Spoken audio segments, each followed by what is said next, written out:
E é nesse momento que nós vamos ler o verso 35 e 36, no capítulo 3 do Evangelho de João. Está escrito assim: o Pai ama o Filho e entregou todas as coisas nas mãos dele. Por isso, quem crê no Filho tem a vida eterna. Quem se mantém rebelde contra o Filho, ou outras versões vai dizer quem não crê, ou quem mantém desobediência, quem se mantém rebelde contra o Filho não verá a vida, mas sobre ele permanece a ira de Deus. Irmãos, nós estamos diante de uma passagem com grande peso e com a grande importância. Nós percebemos aqui que estas palavras estão tratando de dois lados muito opostos. Esta palavra tem consolo e também tem confronto. Essa palavra fala de salvação, mas também anuncia condenação. Essa palavra traz boas notícias e também más notícias. Essa palavra, ela fala de dois grupos de pessoas, os que estão de fora e os que estão dentro. Essa palavra, ela é muito clara em dizer: quem crê no Filho tem a vida. Quem não crê no Filho não tem a vida. E nós estamos aqui falando de Jesus, que é o caminho, que é a porta, que é a vida. E quando nós falamos em caminho, é muito fácil de nós entendermos esse processo, porque a nossa vida é caminhar. Muitos aqui viajam, vai até entender melhor.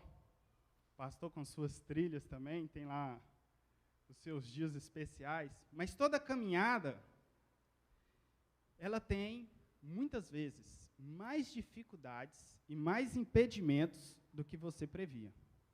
Então, às vezes, você quer ir num destino, mas quando você começa a caminhar, você começa a ver que não é tão fácil como você imaginava. E aí, normalmente, o que vai determinar se você vai prosseguir ou não é a relevância do destino. Depende para onde você está indo.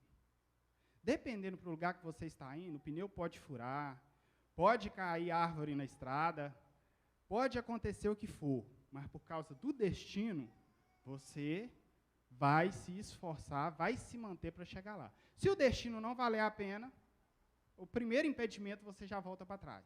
Furou o pneu? Hora de voltar. Cancela. Mas se um destino vale a pena, você prossegue. Mas eu gosto de comparar a caminhada cristã também um pouco diferente. Como uma caminhada que você faz numa embarcação ou uma viagem de avião. Por que isso? Porque se você está numa embarcação rumo a um destino e acontece algumas coisas no mar, alguma turbulência, alguma reviravolta, alguma tempestade, você tem até motivos para voltar, para desistir. Mas eu nunca vi alguém que falasse: espera, deixa eu descer que eu vou voltar nadando. E eu não quero continuar a viagem. Da mesma forma, é uma caminhada, é uma viagem de avião. Eu nunca vi alguém que chegasse: olha, está turbulento demais. Está muito arriscada essa viagem, eu quero descer. Abra a porta, por favor, que eu vou voltar. Você segue em frente, eu vou voltar. Eu nunca vi ninguém fazer isso. Mas por que eu estou falando isso? Porque, primeiro, que a nossa caminhada cristã, certo é que o destino vale a pena. E por esse motivo, já é suficiente para nós não desistirmos nunca. Mas tem outro motivo. É como se fosse no barco ou no avião. Se você descer, é morte. Você pode até abandonar a viagem. Além de você não chegar no destino, você vai morrer. Não tem outra opção. Além de não alcançar o alvo, é morte. Por isso, hoje, nessa noite, eu quero falar sobre o caminho da vida. Onde nós temos um início, que é quando nós nascemos de novo, e nós temos um meio. O meio é a vida que nós vivemos depois que nascemos de novo. Mas também tem um fim. que é quando essa vida, que é o meio, termina. Mas em todos esses momentos, nós vamos ter os dois grupos de pessoas nessa caminhada. Então, primeiro nós temos o início. É aquele momento que, teologicamente, é difícil até nós sabermos como que acontece. Eu só sei que é em Cristo Jesus. Se é Ele que te pega a força e te coloca dentro, amém. Se é Ele que provê os meios para você crer, amém. Se é Ele que usa alguém por meio do Espírito Santo para te convencer, amém. Mas eu sei que, independente do modo, é em Jesus. E por isso que essa palavra que nós lemos diz que quem crê no Filho tem a vida. O pastor já ministrou aqui, domingo passado, sobre a fé. Sobre essa importância da fé. Porque sem fé é impossível agradar a Deus. O nascimento começa na fé. O Novo Testamento, ele revelou para nós essa importância da fé, que como o pastor mesmo já deixou muito claro, não é no Novo Testamento que está escrito sobre a fé. Sempre foi sobre a fé. Sempre foi crer. Mas só que o Novo Testamento deixou isso de uma forma muito mais clara, muito mais nítida para nós. Em João, capítulo 10, verso 9, vai falar o seguinte: nós temos muito essa noção de Jesus como o caminho. E Jesus é o caminho. Mas antes de começarmos a caminhada, também começa em Jesus. João capítulo 10, verso 9, diz o seguinte: eu sou a porta. Se alguém entrar por mim, será salvo.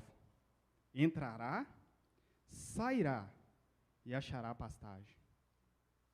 Obviamente que Jesus está usando uma figura de linguagem falando de ovelhas, mas o que me chama mais atenção nesse versículo é que ele é a porta. Para entrar no reino de Deus, é por meio de Jesus. Não é porque você é um cara especial, não é porque alguém que é especial conversou com você, não é porque o pastor pregou. Você só entra por Jesus, você só entra pela porta. Somente pela porta. Mas aí você entrou, e a caminhada é difícil. Mas olha o finalzinho do versículo, ele vai dizer que nós encontraremos pastagens. E me veio à mente o que seria isso, porque eu nunca tinha parado para pensar. Porque Jesus, ele não te coloca dentro do reino para você passar fome. E é lógico que eu estou falando espiritualmente. Jesus, ele nos coloca dentro do reino, mas não para ficar sozinho. Ele dá alimento. Aleluia. Nós vamos sendo sustentados para permanecer no reino. Aleluia. Para que nós tenhamos força para continuar. Então você crê. Você deposita sua fé e sua esperança em Jesus. Nem sempre vai ser aquela fé modo turbo. Tipo, vocês conhecem a história de Elias. Aquela fé de Elias, meus irmãos, ela até assusta a gente. Quando você vê aqueles acontecimentos da nuvem e da disputa ali com os profetas de Baal, eu só tenho um detalhe que eu acho que é, porque quando Elias manda fazer o altar e chama a Deus, ele fala conforme o Senhor diz. Eu acho que é uma fé de confiança. Eu acho que Deus falou para ele o que ia fazer, pastor. Porque fala, fiz como o Senhor disse. Porque seria muita ousadia, irmãos. Alguém colocar um altar que teria que descer um fogo que não é ele que vai colocar, e ele manda jogar água até a água transbordar. Até aí tudo bem. Ele fala, põe mais. De novo. Você já tentou acender fogo numa lenha molhada? Não acende, não. Não acende. Mas esse mesmo Elias, que estava com essa fé turbo, ele, de repente, já está sem fé. E é interessante que um momento da caminhada que ele está sem fé, Deus vai lá e manda alimentar ele, para ele continuar caminhando dias e dias. E é isso que Deus faz. Então, nem sempre nossa fé está 100%. Mas o importante é ter fé em Jesus Cristo, porque Ele vai nos sustentar. E aqui no início nós temos 2 grupos de pessoas. As pessoas que vão colocar sua fé em Cristo, mesmo em meio às dificuldades, mesmo não sendo aquela fé 100%, porque eu acredito que não tem nenhum cristão que em algum momento dá uma oscilada. Eu vou só dar uma dica para você, quando você oscilar na fé, pelo menos na igreja você vai sempre. Quando você estiver bom na fé, você pode faltar, se precisar. Pelo menos eu sou assim. Quando eu estou bem, o mais fraco possível, eu não posso faltar da igreja, não. Da ceia, então, meu Deus. Mas aqui nós temos 2 grupos de pessoas. Os que vão colocar fé em Jesus e aqueles que vão achar que isso é ridículo. Aqueles que vão achar que nós somos sem razão demais, que nós somos um pouco bobo, que nós somos um pouco escravos, sem liberdade, sem entendimento. Só que eu não vou falar deles agora não, que a caminhada deles continua. Então você colocou sua fé em Jesus, você nasceu de novo. Então nós saímos do início. Claro que as pessoas que não depositam a fé em Jesus, que estão de fora aqui, eu acredito que conforme Jesus falou para Paulo, em Atos capítulo 26, verso 17, está escrito assim: vou livrar você, isso é Jesus falando com Paulo, vou livrar você do seu próprio povo e dos gentios, para os quais eu o envio. Aí Jesus envia Paulo para quê? Para abrir os olhos deles e convertê-los das trevas para a luz e do poder de Satanás para Deus, a fim de que eles recebam remissão de pecados e herança entre os que são santificados pela fé em mim. Então perceba que Jesus está dando uma missão para Paulo, e não é Paulo que vai converter essas pessoas, é o Evangelho, é o poder de Jesus que vai converter essas pessoas. Então eu acredito sim que aquelas pessoas que ainda não entraram, como o pastor gosta de dizer, a porta da graça ainda está aberta. A pregação pode alcançar, a palavra pode alcançar, o testemunho pode alcançar. Por que eu estou abrindo essas aspas? Porque eu estou falando de 2 grupos hoje, mas eu não tenho interesse que ninguém fique de fora. E muito menos tenho prazer nisso. Eu não tenho prazer em anunciar a condenação de alguém, por mais complicado que essa pessoa seja. Tem hora que naquele momento de fraqueza, de pecado nosso, a gente até deseja um malzinho. Mas a gente arrepende, pede perdão, e não deve ser esse o nosso coração. Mas então você entrou, o início passou, e agora nós vamos para o meio, que é a nossa vida agora. E aí a coisa fica um pouco mais difícil. A palavra que nós lemos diz que quem permanece contra Jesus, ou quem não crê em Jesus, outras versões vai dizer quem se mantém desobediente. Resumindo, se a pessoa é desobediente apenas, ela pode não ser desobediente mais, mas isso aí é quem se mantém. É uma vida que a pessoa está vivendo de desobediência. E pelo lado oposto, diz que quem crê tem a vida. Não diz que terá a vida, mas já tem, se mantém tendo e continuará tendo. Amém? Então aqui nós chegamos no meio. E o meio, os 2 grupos agora se destacam mais. Porque aí, na verdade, surge um que eu vou chamar de terceiro grupo, que é o pior grupo. Então nós temos o grupo que está dentro, nós temos o grupo que está fora, e nós temos o grupo que acha que está dentro. E é aí que a coisa esquenta.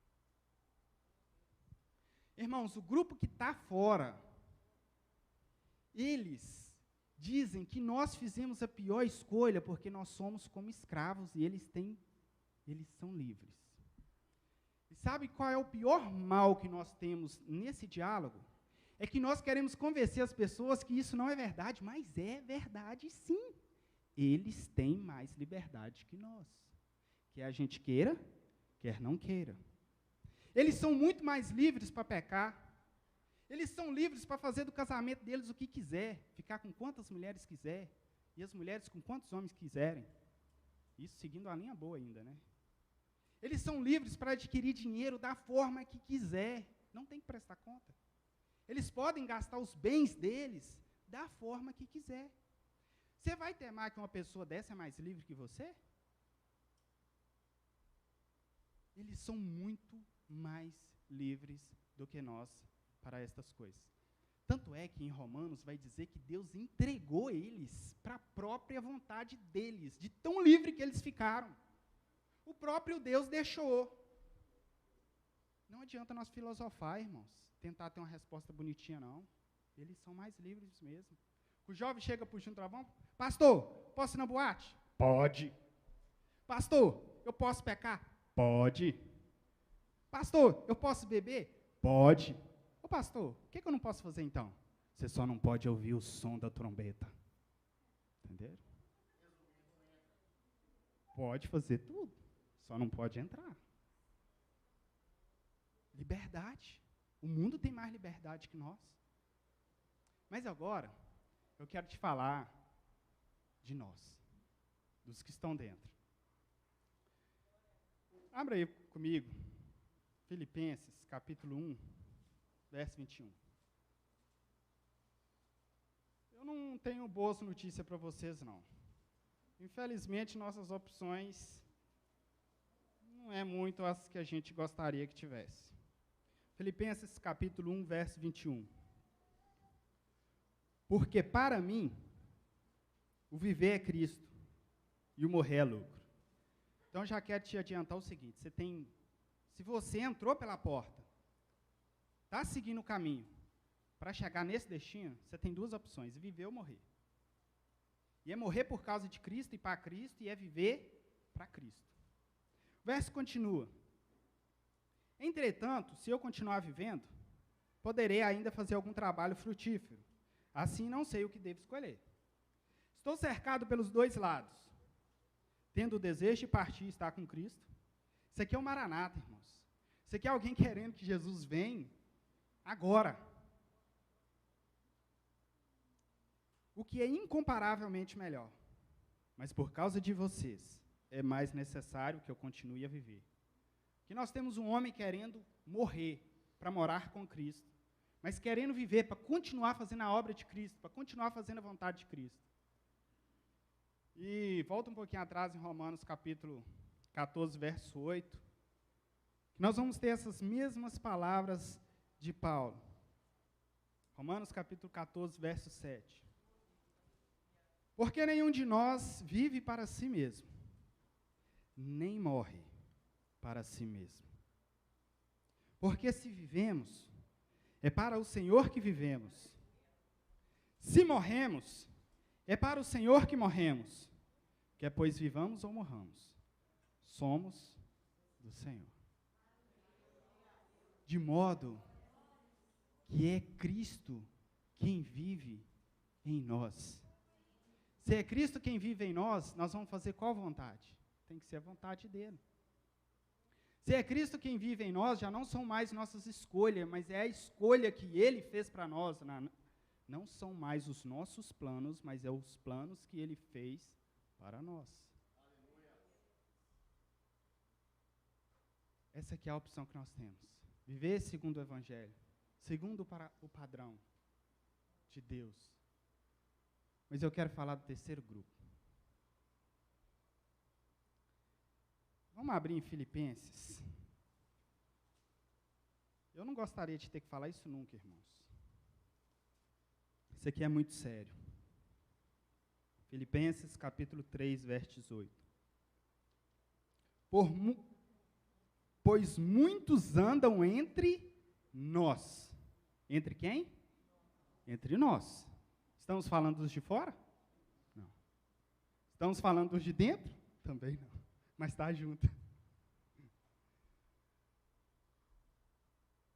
Dos quais, repetidas vezes, eu lhes dizia e agora digo até chorando. Presta atenção. Paulo está dizendo que quando ele está escrevendo isso aqui, ele está até chorando. Você sabe que quando a gente escreve não tem tanto peso quando você fala cara a cara. Para você escrever chorando é profundo. Vou ler todo de novo. Pois muito andam entre nós, dos quais repetidas vezes eu lhes dizia, e agora digo até chorando, que são inimigos da cruz de Cristo. Esses aqui é os que parece que está dentro e não estão. E é a pior turma, e eu vou te dizer por quê. Essa aqui é a turma do engano.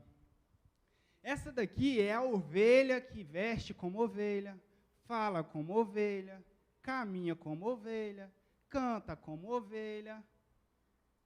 Parece ovelha, só que não é. E por que essa turma é um problema? Porque eles mesmos estão enganados. Eles não estão dentro, separado, sabendo que está separado. Se fosse, estava bom. Por isso que quando Jesus começa a anunciar o evangelho, ele diz que os publicanos e as meretrizes entram primeiro do que os fariseus e os escribas. Por quê? Quem sabe que está errado, irmãos, por mais que não se endireitou ainda, tem consciência que está errado. Esse povo que vive no pecado, eles nunca falam que você está fazendo uma vida certa. Mas aqueles que acham que estão vivendo uma vida certa, como era o caso dos escribas e dos fariseus, que achavam que eles eram os caras, eles entendem que não tem nada para mudar. E mesmo vindo aquele que é a vida, aquele que é o Salvador, mostrando tudo o que podia mostrar para eles, eles não mudaram. E o importante é que não é que eles não mudaram porque eles não tiveram provas. Tanto é que eles tentam prender Jesus porque eles falam assim, se nós deixar esse homem continuar fazendo os milagres que continua fazendo, ninguém segura ele. Gente, sinal que eles tinham prova que de fato era inegável que Jesus era Jesus. Está entendendo por que Jesus fala tão condenável contra eles? Mas tudo bem, vamos cá, um grupo que acha que está dentro, não está dentro. O maior problema da igreja em toda a história foi este grupo. Nós vamos começar a estudar sobre a reforma, e a reforma só aconteceu por causa desse grupo. Perseguição não precisava de reforma. Perseguição nunca parou a igreja. E quem já sabe a história da igreja, sabe que a igreja só cresceu. A perseguição, por mais que matou milhares, milhões, a perseguição nunca foi problema para a igreja. O problema para a igreja foi sempre quem estava dentro, mas não tinha passado pela porta. Sabe qual é o problema dessa turma, pastor? É que eles matam pastor. O problema dessa turma é que mata ministério. O problema dessa turma é que fecha a igreja. Essa turma fecha a igreja inteira. A igreja de Jesus. Paulo, quando ele escreve combatendo erros e falhas, gente, ele não está falando para imperador, para quem está fora da igreja, não. Paulo está falando para quem está dentro da igreja junto de nós.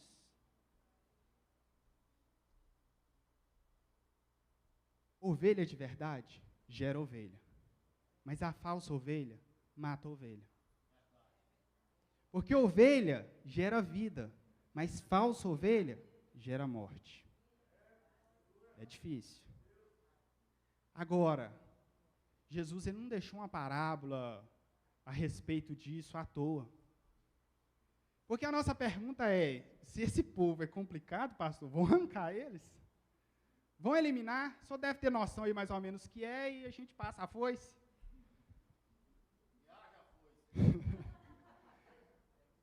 Mas Jesus não nos deu essa incumbência. Ele disse que vai chegar o tempo em que ele vai separar. Então não pense que a mistura vai continuar. Entenderam? Não vai.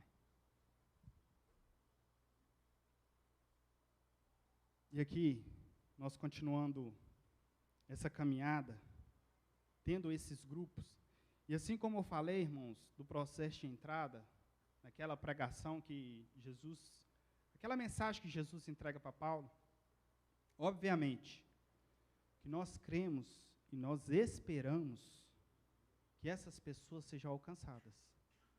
Nós cremos no poder de Deus. Nós cremos que essas pessoas que estão aqui dentro, e que elas não se converteram de verdade, que elas venham a ser alcançadas, que elas venham a nascer de novo, que elas possam entrar e seguir esse caminho conosco. E aí o processo de vida delas recomeça, junto com a gente. Passando por esse processo nosso aqui, por esse meio, por essa caminhada, esses grupos, todos juntos, e você tendo que, muitas vezes, ouvir dos que estão de fora que você é bobo, que você não sabe o que faz a sua vida, que você está fora de si, que você é alienado, que você é escravo.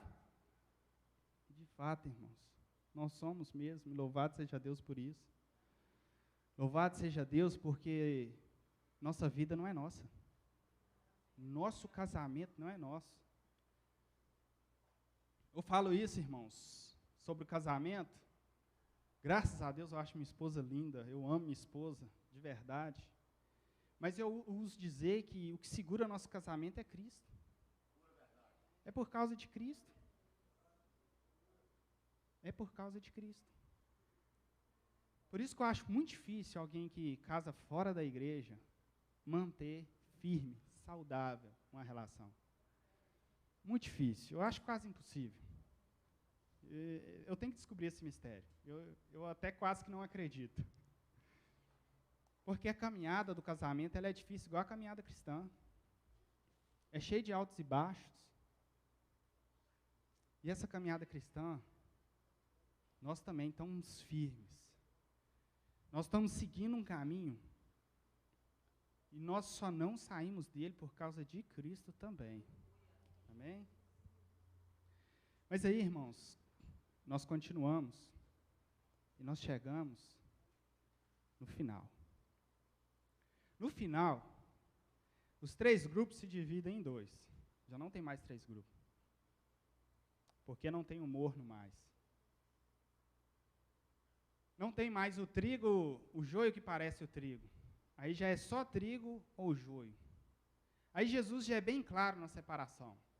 Aí já não resta dúvida. Porque não será mais da nossa competência fazer a separação. Mas aí só tem os que estão de fora e os que estão dentro. E, infelizmente, a palavra que nós lemos em João capítulo 3, verso 36, diz que aqueles que permanecem desobedientes contra o Filho, contra eles permanece a ira de Deus. Irmãos, eu sei que nós temos grande dificuldade para falar de Jesus como algo que pode gerar condenação. Vou falar sobre Pedro, eu acho que Pedro ele é quem mais tem autoridade para falar sobre Pedro, já que muita gente até acha que é ele, né? Primeira carta de Pedro, capítulo 2, verso 6. Pois isso está na Escritura.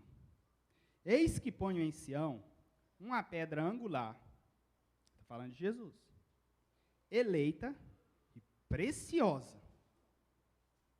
Quem nela crê, não será envergonhado. Então, essa pedra, para os que crê, é bênção. Portanto, para vocês, os que creem, esta pedra é preciosa. Amém. Mas para os descrentes, a pedra que os construtores rejeitaram, essa veio a ser a pedra angular, e pedra de tropeço e rocha de ofensa. São estes os que tropeçam na palavra, sendo desobedientes para o que também foram destinados. Irmãos, como o próprio Jesus diz que não é ele que condena, quem condena é a palavra, aqui também deixa muito claro que estes tropeçam na palavra. Mas esta palavra, que se não me engano foi o profeta Isaías que declarou há muito tempo atrás, que se refere a Jesus, talvez hoje nós não entendamos a pedra como tão fundamental que era, mas as construções, a pedra era necessário. Talvez hoje você entenda de bloco, de tijolo. E aquilo que serve para gerar proteção, que serve para gerar vida, que serve para você viver ali, pode ser aquele mesmo objeto que vai estar no chão, que você passa, tropeça, cai e morre. Tanto é que quando Jesus fala de Sodoma e Gomorra, o que ele fala? Ai de vocês, Betsaida, Corazim, esse povo que viu os sinais, os milagres de Jesus, se em Sodoma e Gomorra eu tivesse feito esses milagres, eles teriam se convertido.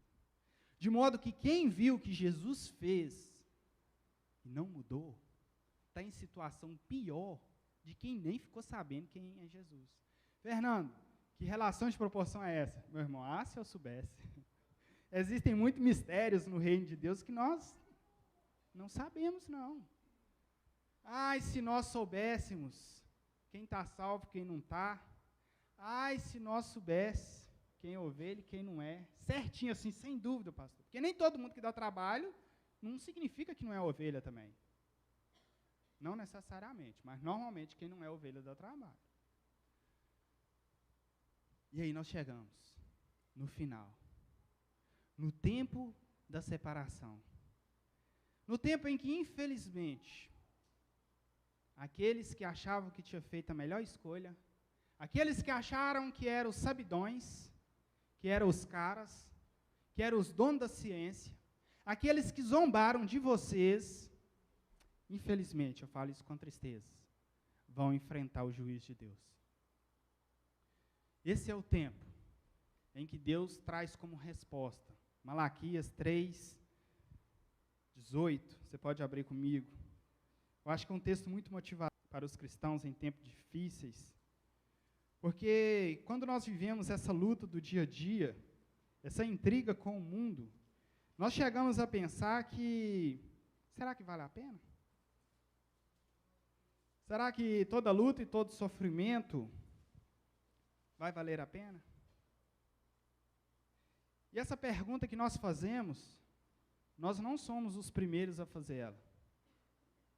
O povo de Deus, em um tempo que a adoração estava corrompida, que até os sacerdotes estavam corrompidos, fizeram a mesma pergunta para Deus. Malaquias capítulo 3, verso 15. Agora, pois, nós vamos dizer que os soberbos é que são felizes? Na realidade do mundo, eles pensam que sim, irmãos. Também os que praticam o mal prosperam. Sim, eles tentam o Senhor e escapam. E aparentemente sim. Então os que temiam o Senhor falavam uns aos outros. E o Senhor escutou com atenção o que diziam. Havia um memorial escrito diante dele para os que temem o Senhor e para os que se lembram do seu nome. Eles serão minha propriedade peculiar naquele dia que preparei, diz o Senhor dos exércitos. Eu o pouparei como um homem poupa seu filho que o serve. E aí vem a maravilhosa da resposta de Deus. Então vocês verão, mais uma vez, a diferença entre o justo e o ímpio, entre o que serve a Deus e o que não serve a Deus. Então, se durante esse meio que nós estamos vivendo, durante essa vida, parece que não faz diferença, no final vai fazer diferença. Por que vai fazer diferença? Porque a nossa vida, ela não se limita do berço à sepultura. Teoricamente, mundanamente falando, viver da forma que vivem aproveita mais. Mas é porque eles partem de uma informação que a vida é do berço à sepultura. Eles partem do pressuposto, pastor, que essa informação é verdadeira. Eles não entendem que a vida não termina aí. Eu gostaria que para eles pudessem até escolher da vida terminar aí. Mas infelizmente não, porque Deus fez o homem para ser eterno. E é por isso que essa semente da eternidade está plantada em nós e nós não queremos morrer de modo algum. A não ser que você pense diferente de mim. Pode estar ruim, mas a gente não quer morrer, não. Irmão, sabe qual é a mentalidade que nós precisamos ter nessa vida? Abre lá comigo Jó 16, 22. Eu acho que não é um versículo que a gente gostaria de ter, não, irmãos. Mas eu acho que deveria ser um que está lá na nossa geladeira, no nosso quarto, no guarda-roupa. Algum lugar para você ver e você parar para pensar um pouquinho melhor. Ainda mais você que é jovem e acha que vai viver muitos anos. Eu vou ser muito bondoso com você. Você não passa de mais 120 anos. Olha que eu estou sendo bondoso. Considerando que você toma coca e algumas coisinhas, né? Nem querer fazer conta. Mas Jó, no capítulo 16, verso 22, escreveu o seguinte: porque dentro de poucos anos eu seguirei o caminho de onde não voltarei. Isso é fato. Nós precisamos viver a vida sabendo que não falta muito tempo para nós seguir um caminho que não tem volta para essa terra. Nós não vamos voltar aqui para visitar ninguém, nem para conversar com ninguém, nada. Nem para pegar o evangelho não pode, nem se a intenção for boa, não tem jeito não. Irmãos, quando nós chegamos no final, nós chegamos naquele momento de receber o que Jesus disse que iria preparar para nós. Vocês lembram que eu disse que a porta é Jesus, começa em Jesus?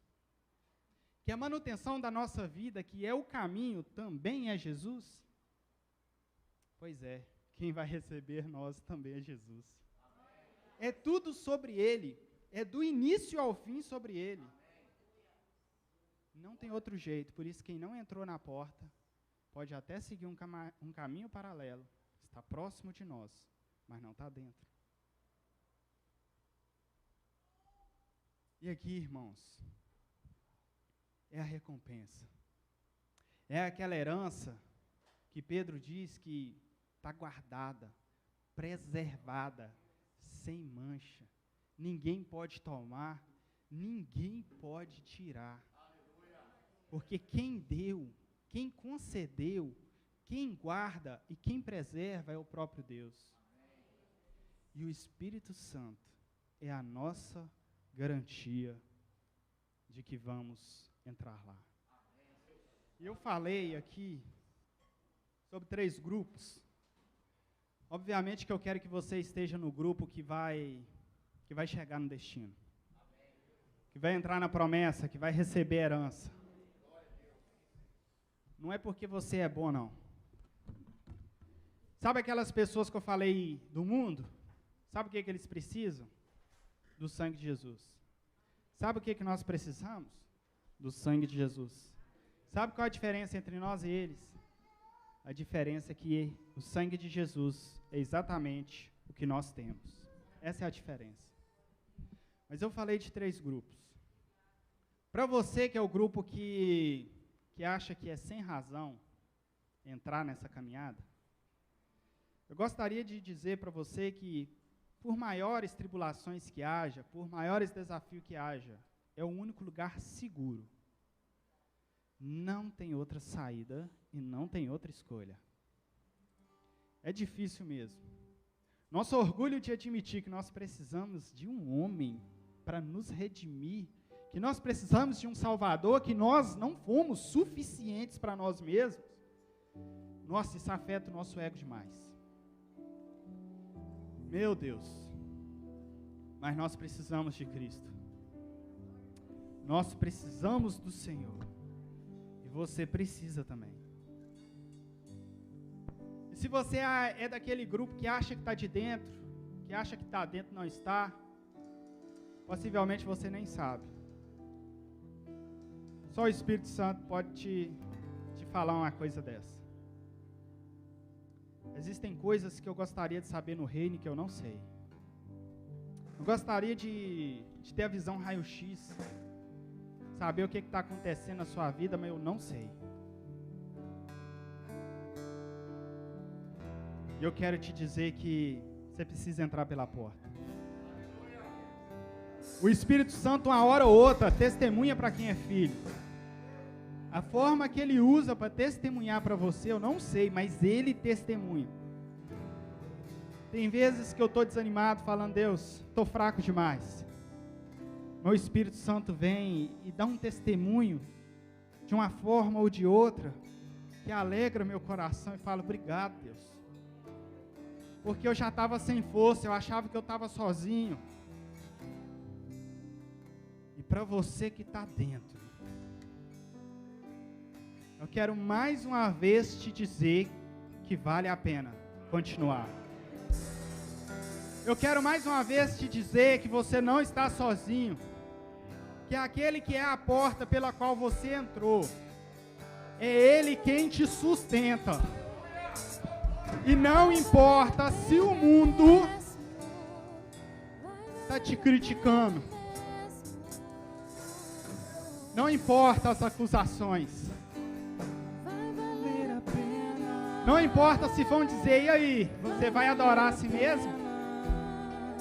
Tudo isso acontecendo com você? Tenha sempre em mente o destino, irmãos. Saiba para onde nós estamos indo. Tenha isso em mente. Nossa vida só está começando. A palavra que nós lemos diz que quem crê tem a vida. Vai continuar tendo a vida. Jesus diz que nós teremos a vida eterna. É assim como é graça sobre graça, é vida sobre vida.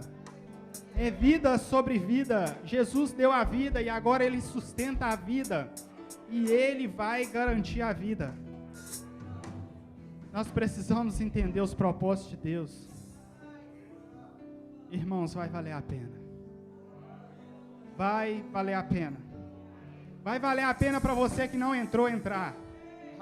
Vai valer a pena para você que acha que está, não está. Consertar com Deus enquanto é tempo. A nossa vida não é de qualquer jeito, porque não pertence a nós mesmos.